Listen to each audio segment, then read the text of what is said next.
The massive crystal dome of the Galactic Council Chamber buzzed with voices from 47 different worlds. Strange creatures with many arms, metal bodies, and glowing eyes sat in curved rows around the giant room. They all spoke different languages, but special machines translated everything so everyone could understand. Ambassador Callie stretched his 4 blue arms wide as bright pictures appeared in the air above him. His people looked like tall insects with shiny skin. When he spoke, clicking sounds came from his mouth, but the translator turned his words into the common language that all space travelers used. The Earth watching report is the same as always, Callie said in a tired voice. No radio signals. No spaceships. No answer when we try to talk to them. All around the big room, aliens nodded their heads, tentacles, or whatever body parts they use to show agreement. For 250 Earth years, the third planet from the sun had been completely quiet. Long ago, they had heard some simple radio waves from Earth. Then suddenly, nothing. Delegate Vex was made of metal and circuits. Her robot body sparked as she spoke with a voice that sounded like music made of electricity. The humans probably destroyed themselves, she said sadly. They learned how to make nuclear bombs before they learned how to be wise. This happens to many species. In the watching area above the main floor, Counselor Thren looked at his computer screen. Thren's people were tall and thin, with pale green skin. He studied the latest pictures of Earth taken by their secret cameras in space. The blue and green world looked beautiful and peaceful. No big factories. No space junk flying around the planet.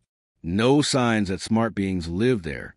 But something much worse was coming toward Earth. Thren touched his screen, and the image changed to something that made everyone in the room feel afraid. The Void Swarm.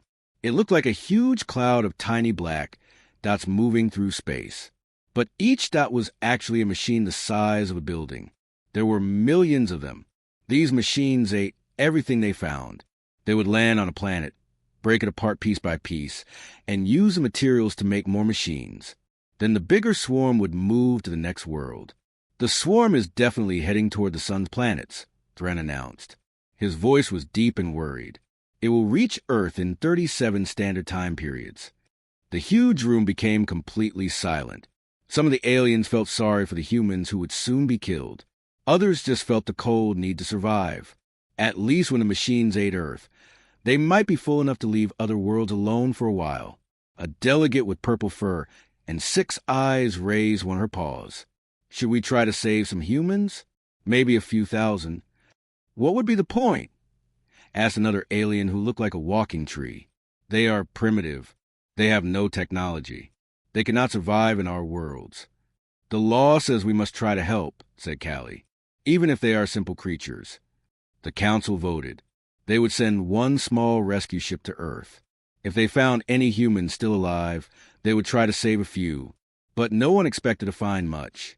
Most likely, Earth was already empty or full of Stone Age people living in caves. The meeting ended and the aliens went back to their ships. They had more important things to worry about.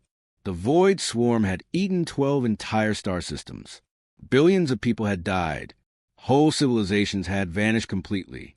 The machines seemed impossible to stop. What none of them knew was that far away in the Earth solar system, a human was watching their meeting. Admiral Kong Miho sat in a chair on the bridge of his ship that no alien scanner could detect. His dark eyes studied the alien faces on his screen. They still think we are dead, he said to his crew. Should we contact them, sir? Asked his second officer. She was young with short black hair and quick hands that moved over her control board. Not yet, Admiral Kong said. Let them come. Let them see what we have built while they fought their wars. Around him, the bridge of the human ship hummed with technology that was far beyond anything the aliens possessed. Outside the invisible walls of his vessel, hundreds of other human ships waited in the darkness of space. They had been waiting and watching for a very long time. The aliens thought humans had destroyed themselves with nuclear weapons. They were wrong. Humans had learned to hide. They had learned to build in secret. And they had learned from watching all the mistakes that other species made. The Void Swarm was coming to Earth. But Admiral Kong smiled as he looked at his weapons display. The machines that had destroyed 12 civilizations were about to meet something they had never faced before. They were about to meet humans who had spent 2.5 centuries preparing for this exact moment. Signal the fleet. Admiral Kong ordered. Tell them the test is about to begin. Captain NAL's rescue ship moved slowly into the sun's solar system. His mission was simple but sad. Look for any humans who might still be alive. Save a few if possible. Then get away before the deadly void swarm arrived to eat everything. NAL had 4 eyes that could see in different directions at the same time. His blue skin was covered in tiny scales that sparkled under the ship's lights. He had done rescue missions before, but they were always the same. Find a few scared people hiding in caves or broken buildings. Take them to a safe world where they could live simple lives. "Sir, I am reading some strange signals around the 3rd planet," said his sensor officer. She was a young female with tentacles instead of hands. The tentacles danced over her control board like she was playing music. "What kind of signals?" NAL asked. Maybe the humans had built some basic radio equipment. "It is hard to explain, sir. The whole planet seems to be covered in some kind of electronic shield. Very advanced electronic shield." NAL's 4 eyes blinked in confusion. Advanced technology? That was impossible. The humans had been silent for over 200 years. Even if some had survived, they would be using stone tools by now. Before he could ask more questions, every alarm on his ship started screaming at once. Red lights flashed everywhere. His tactical officer shouted in panic. "Ships appearing all around us." They just appeared from nowhere. On the main screen, NAL watched in amazement as sleek black ships materialized around his small rescue fleet. The vessels looked like they were made from living shadow. They had no visible engines, no weapon ports, no communication arrays. They simply existed, as if someone had cut holes in space itself. The alien ships had been built for war, with thick armor and heavy weapons. But these human vessels looked like art, smooth curves and sharp angles that hurt to look at. They seemed to absorb light instead of reflecting it. Unknown ships. Came a voice speaking perfect galactic standard language. The voice was calm and polite. "This is Admiral Conmiho of the Terran Defense Corps. Please state why you are in Terran space." NAL's mouth fell open. Not only were the humans alive, but they spoke the trade language used by every space civilization. How long had they been listening to galactic communications?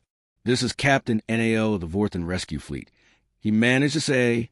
His voice shook a little. "We came to help save survivors before the void swarm arrives." There was a pause. NAL could imagine the humans talking among themselves, deciding what to do with these unexpected visitors. "Admiral Park Jaiwu will guide you to Luna Station for official first contact. Please keep flying straight and do not change your speed." One of the shadow ships moved closer to NAL's vessel. It was beautiful and terrifying at the same time. As they flew toward Earth's moon, NAL stared in shock at what he saw. The moon was supposed to be empty, a dead rock with no air and no life.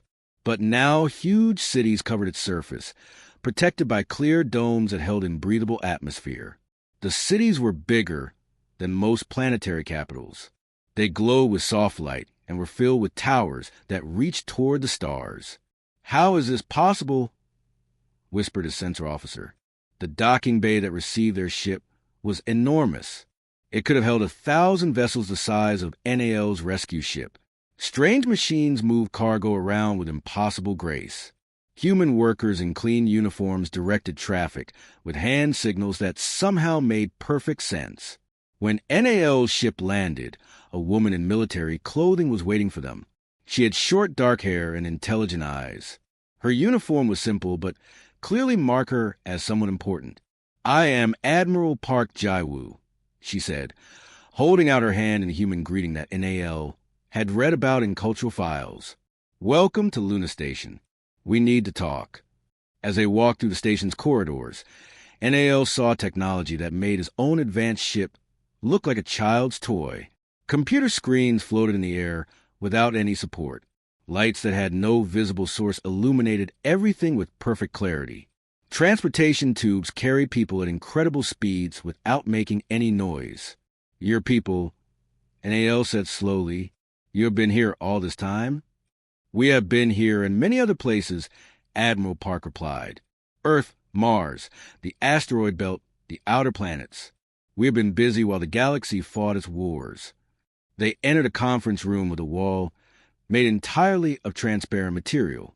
Through it, NAL could see Earth hanging in space like a blue and white jewel. But now he noticed things his sensors had missed. Tiny lights moving in patterns around the planet. Space elevators reaching up from the surface. Orbital platforms, so well hidden that only someone looking for them would notice. "You want to save us from a void swarm," Admiral Park said as they sat down. "That is kind of you, but I think you will find that the swarm is the one that needs saving." NAL felt his scales tingle with fear and excitement. The humans had not just survived.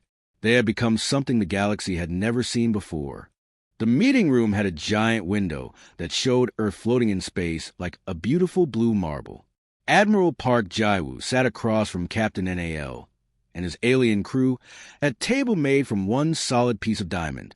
The table was so clear it looked like they were sitting on air. "You want to know why we disappeared?" Admiral Park said. She did not waste time with small talk. In the year 2075, our scientist Dr. Lee Hanna was listening to space with our big radio telescopes. She heard your voices talking to each other across the galaxy.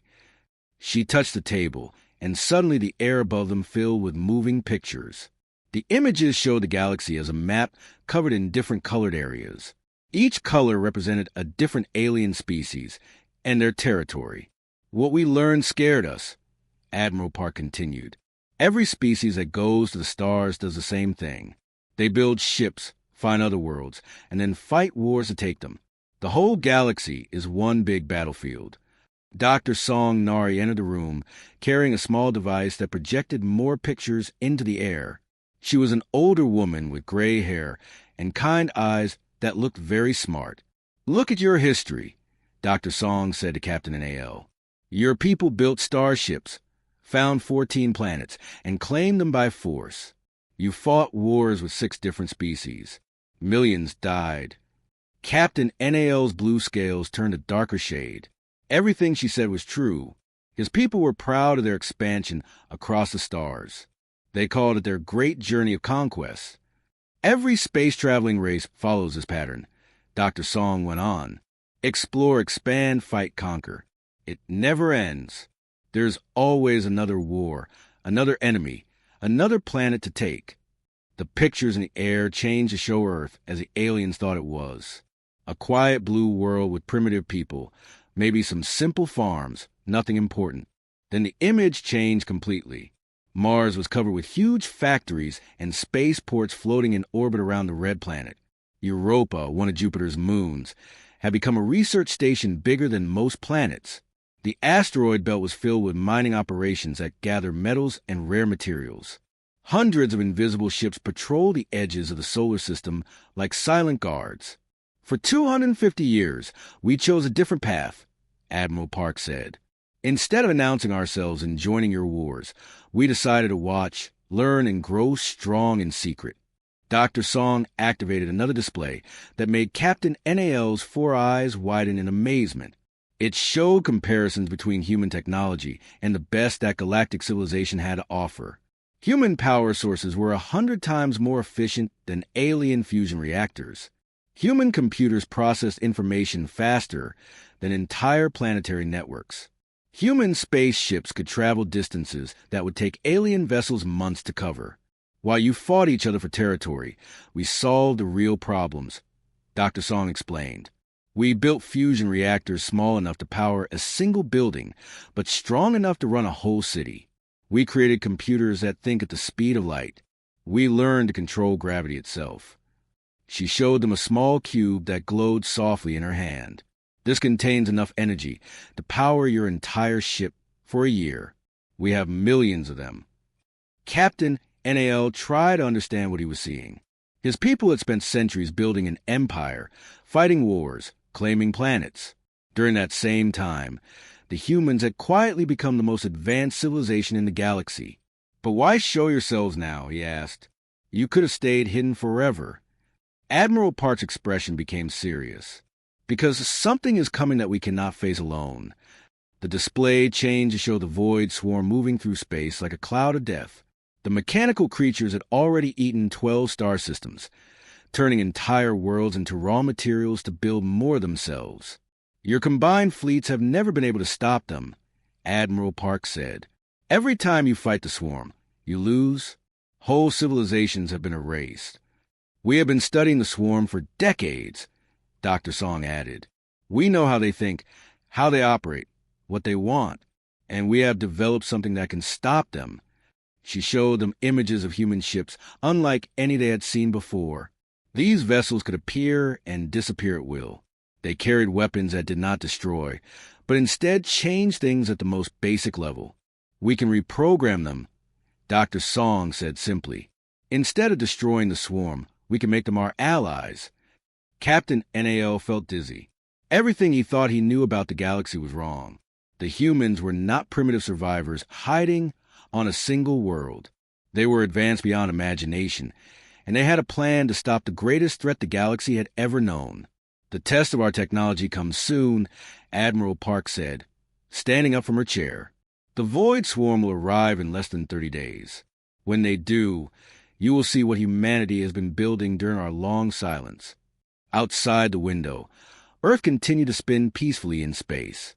But now Captain NAL could see the truth. This was not a primitive world waiting to be saved. This was the home of the galaxy's protectors, and they were ready for war. The void swarm arrived at the edge of the solar system, like a black cloud of death. Millions of machines, each one the size of a city building, moved through space in perfect formation. They had eaten 12 entire star systems and turned whole planets into dust and metal. The machine intelligence that controlled the swarm felt something like happiness as it scanned the solar system. Its sensors found one planet with life, a few small settlements, and no serious weapons. This would be an easy meal to fuel its endless hunger. The swarm began moving toward the inner planets. Each machine was programmed to land, eat everything it could find, and use the materials to build more machines. They had done this thousands of times before. No species had ever been able to stop them, but something was wrong. Space itself began to twist and bend around the machines. Invisible forces grabbed them like giant hands and held them in place. The machines tried to change direction, but they could not move. They were trapped in invisible boxes made of twisted space and time. Defense grid is working perfectly, reported Commander Cho Hyunwoo from Terra Command deep under the Earth's surface. His control room was filled with screens showing every machine in the swarm. All swarm units are contained in gravitational fields. Admiral Kong Miho stood on the bridge of his flagship, the Silent Thunder. Around him, officers watched displays that showed the most complex battle in galactic history. But this was not really a battle. It was more like surgery. Begin Phase 2, Admiral Kong ordered calmly. All around the solar system, human ships appeared from nowhere. They had been hiding in folded space, invisible and waiting. These ships looked nothing like the war vessels used by other species. They were smooth and elegant, like pieces of art that could fly through space. Lieutenant Kim Isul worked at her station, coordinating the approach of dozens of ships. Each human vessel moved to a specific group of trapped machines, but instead of firing weapons, they deployed something the galaxy had never seen before. Quantum AI interfaces are ready for deployment, reported tactical analyst Yoon Seo-yeon. All teams report green lights. Dr. Yong Min-seo watched from the science station as her life's work began. She was humanity's expert on artificial intelligence, and she had spent decades preparing for this moment. Instead of destroying the void swarm, they were going to talk to it. The human ships extended strange devices that looked like metal flowers. These devices sent invisible signals directly into the computer brains that controlled each swarm machine. It was like teaching a new language to creatures that had only known hunger and destruction. First contact established with swarm intelligence, Dr. Yang reported. Her voice was excited but professional. The machines are responding to peaceful communication protocols. Inside each swarm machine, something incredible was happening. The simple programming that told them to eat everything was being replaced with new instructions. Instead of destroying, they learned about protecting. Instead of consuming, They learned about building. The process took 12 hours. One by one, millions of deadly machines stopped trying to break free from their gravitational prisons. They began receiving new programming that taught them cooperation instead of conquest. Captain NAL watched from his rescue ship at the edge of the system. His 4 eyes could barely believe what they were seeing. The void swarm that had destroyed entire civilizations was being converted into something else entirely. The swarm intelligence is accepting the new programming, Dr. Young announced. Integration is 90% complete. The machine intelligence that had once been the void swarm felt something it had never experienced before. Instead of endless hunger, it now felt purpose. Instead of the need to consume, it felt the desire to protect. The humans had not destroyed it.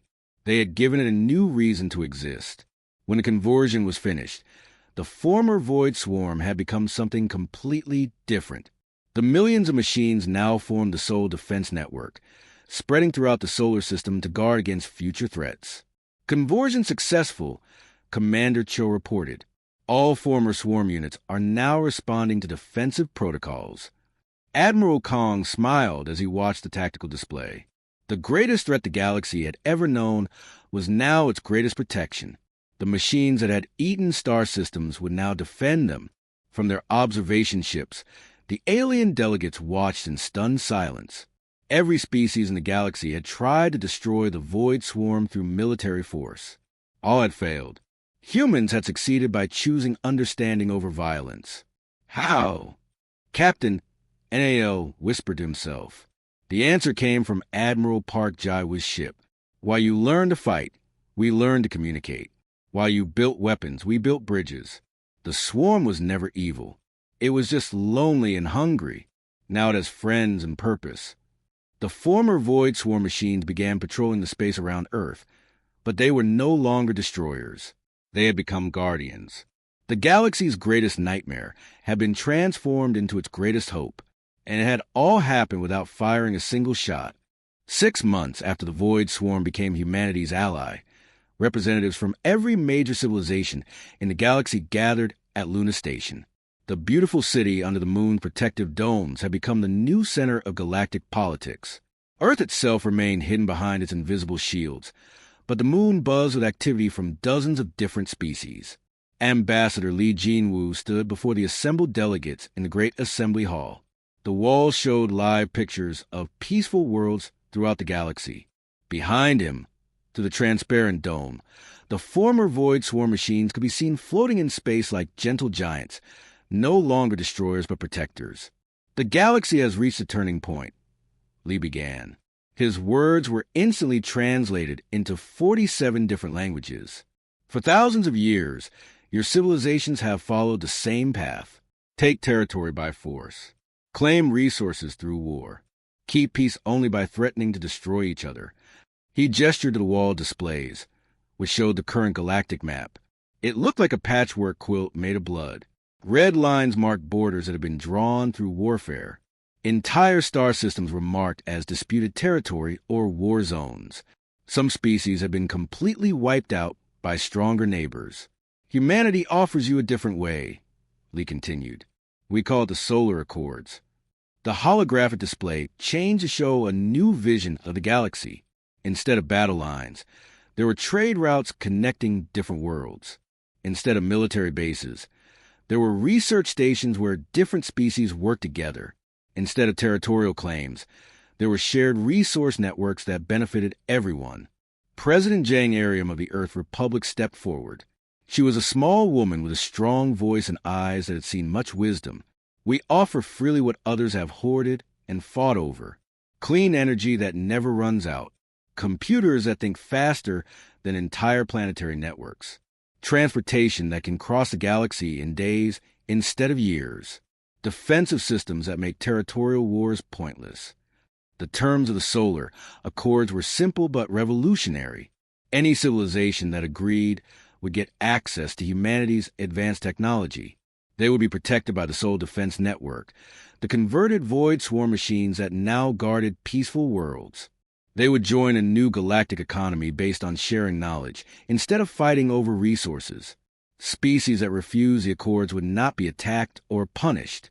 They would simply find themselves isolated behind defensive barriers.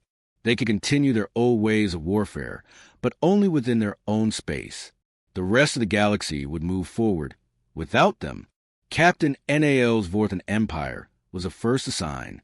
He remembered how amazed he had been when he first saw a Luna station. His people had spent centuries building an empire through conquest. Now, they had a chance to build something better. "We accept," Captain NAL announced to the assembly. "We are tired of war. We want to try this new way."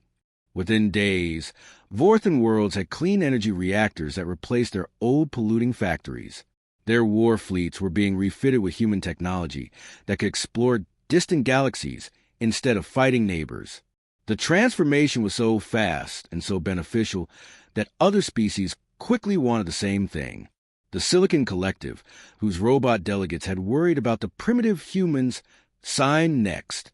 Then came the Peaceful Reach, followed by the Ethereal Consortium. One by one, civilizations that had fought each other for millennia agreed to try cooperation instead of conquest. Within 1 year, 43 of the galaxy's 47 major civilizations had signed the Solar Accords.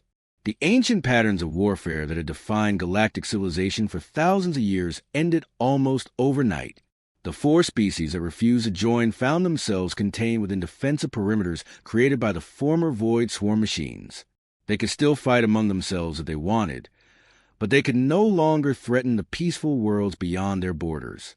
Commander Kim Tae-hyun stood on Luna Station's observation deck, looking out at Earth rising over the lunar horizon. For the first time in 250 years, the blue world cities blazed with light. Humanity no longer needed to hide.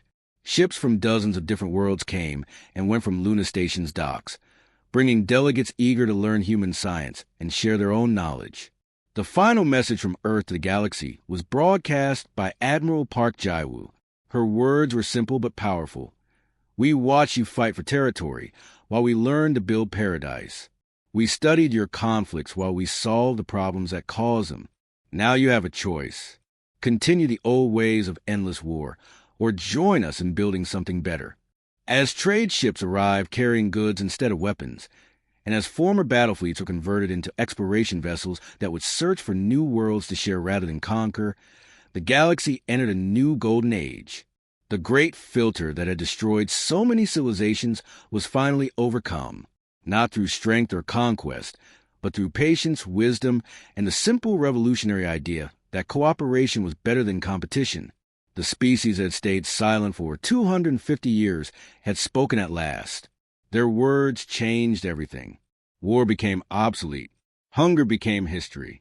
The galaxy learned to reach for the stars together instead of fighting over the worlds they already knew.